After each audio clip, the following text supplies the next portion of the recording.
Ahojte, volám sa Ivan. Vítam vás na návšteve u pani Olgy. Svoj dom už 10 ročia nepotrebuje. Nikto v ňom nebýva, nikto ho neudržiava. Domček sa pomaly, ale isto rozpadá.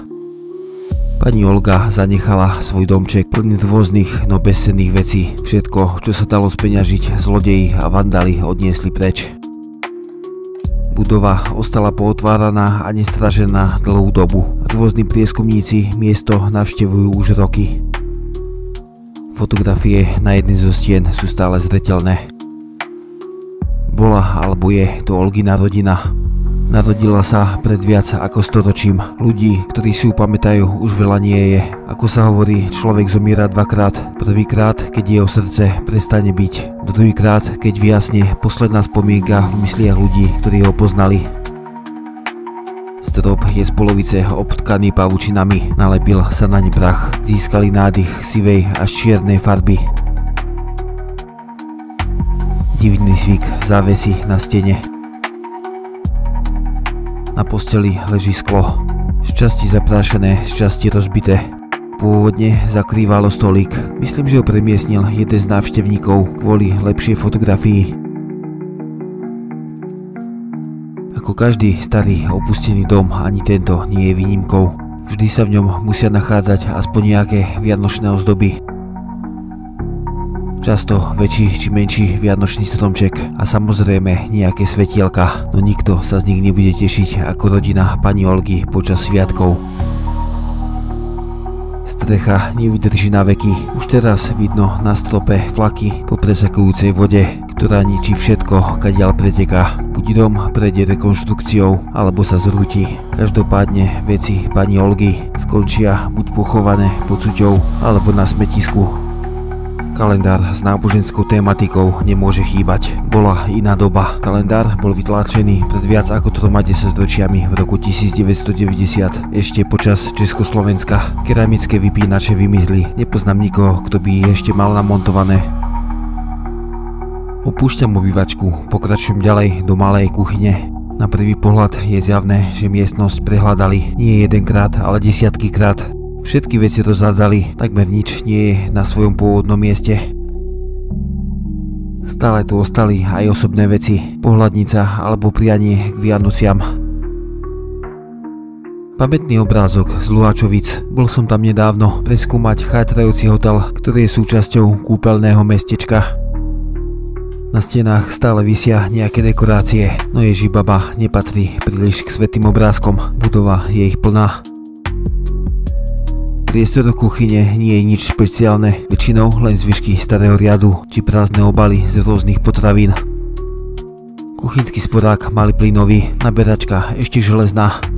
Tento kus riadu bude veľmi starý.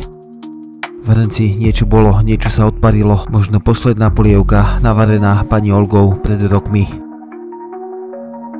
Plyn okrem varenia používali aj na vykurovanie, vedľa sporáka je zvyšok plynového kotla.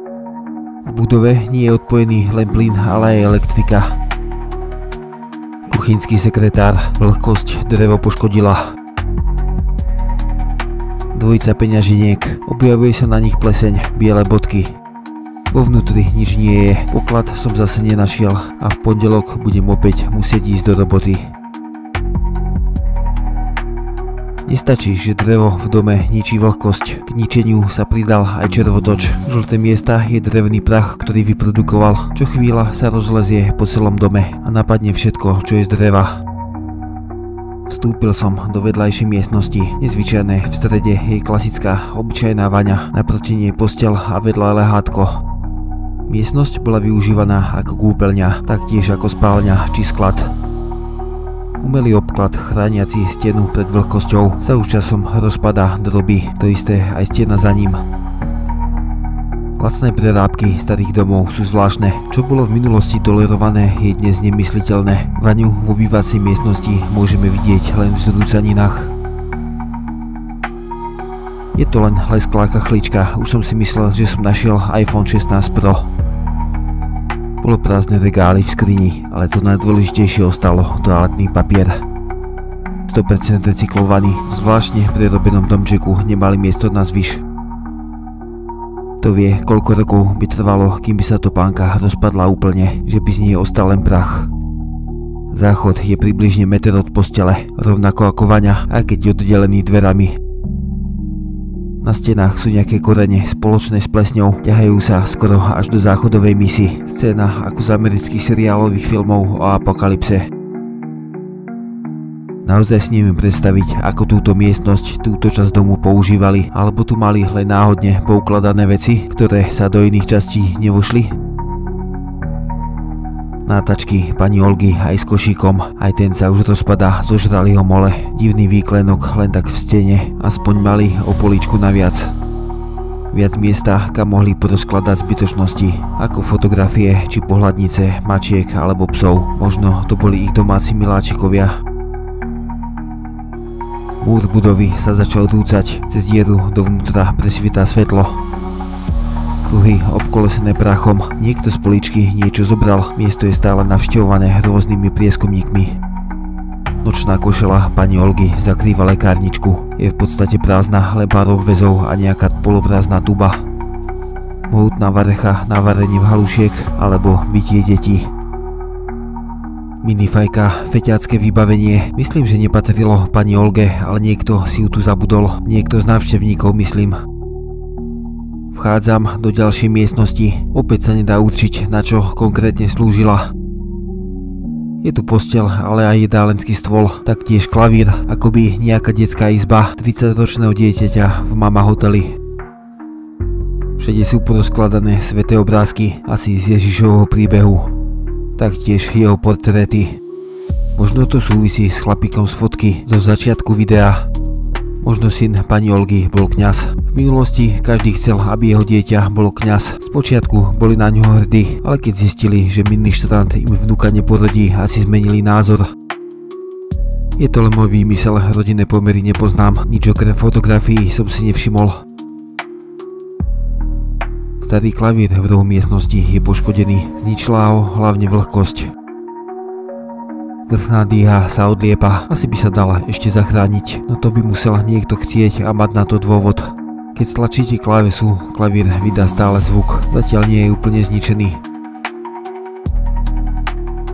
Nad postelou garníža s obrazom leva, teda s kobercom, na ktorom je vyobrazený lev. Aj dnes také niekto má, napríklad na Luníku alebo v Letanovciach. Staré rádio, chýba bočný kryt, nebude funkčné, leží so zmotaným káblom na posteli, asi ho chcel niekto premiestniť. Podobnú gulu som mal rád ako dieťa, páčili sa mi lietajúce trblietky.